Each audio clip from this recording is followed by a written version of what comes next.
I, Odoacer, declare myself king of the Italians." And with that, Rome was gone.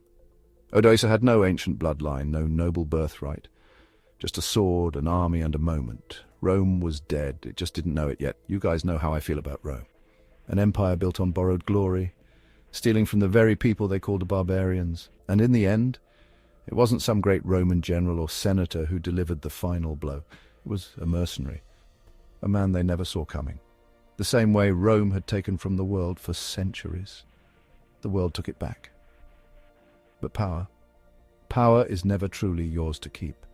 And for Odoacer, the price of wearing the crown was dying by the sword.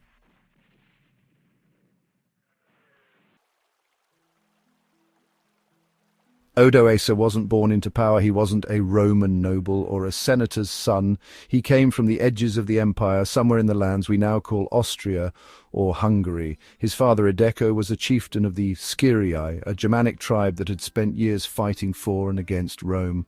Odoacer didn't grow up in palaces. He grew up in war camps, surrounded by mercenaries who lived and died by the sword. Like many so-called barbarians, he found work in the Roman military, rising through the ranks not because of birthright, but because he was strong, ruthless, and knew how to command men. By the time the empire was on its last legs, Odoacer wasn't just a soldier. He was a power broker, leading the very mercenaries that Rome depended on for survival, and when Rome refused to pay its debts, he made sure they paid in blood instead. Rome in the 470s wasn't Rome. It was a corpse being dragged through the streets, its rulers no better than criminal warlords. The emperors, puppets, the Senate, useless.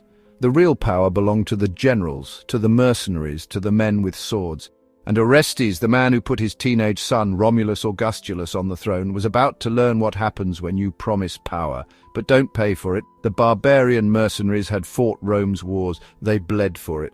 And when Orestes refused to give them the land they were owed, they turned to a leader who would, Odoacer.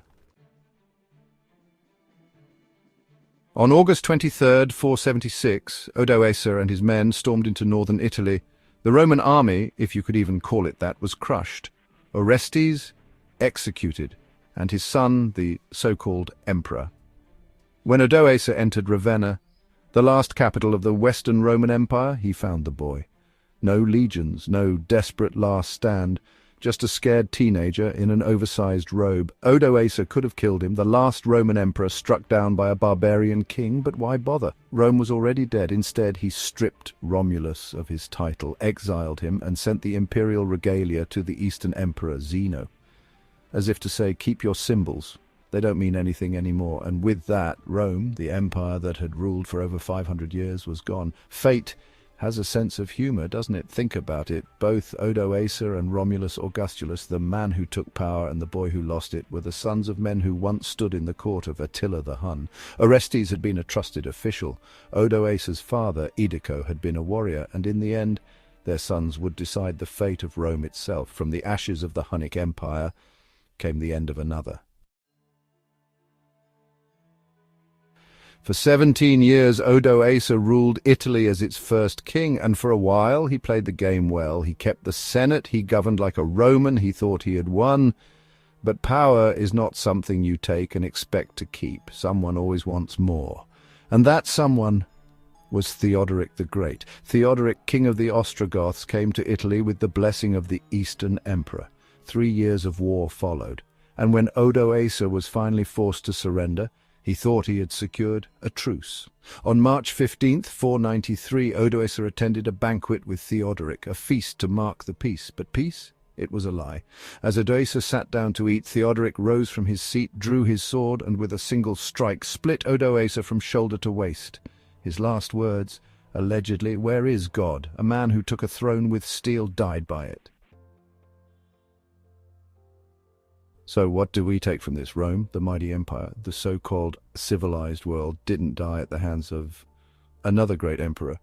It wasn't some tragic fall from grace. It was greed, corruption, and in the end, the barbarians they feared so much were the ones holding it up the whole time. With Odoacer, the West was gone, but the price of power, it never changes. Just ask our next subject. With one episode left, Pharnaces, the son of Mithridates, will bring the price of power to a close. But don't worry. Next season, we're diving into something just as ruthless, just as dangerous. Power takes many forms, and for the next series, we're talking about the ones who played the deadliest game of all: marriage, murder, manipulation. From the scheming Queen Cartimandua to the rise of Arsinoe II, and many more. These were the women who didn't just survive history, they bent it to their will.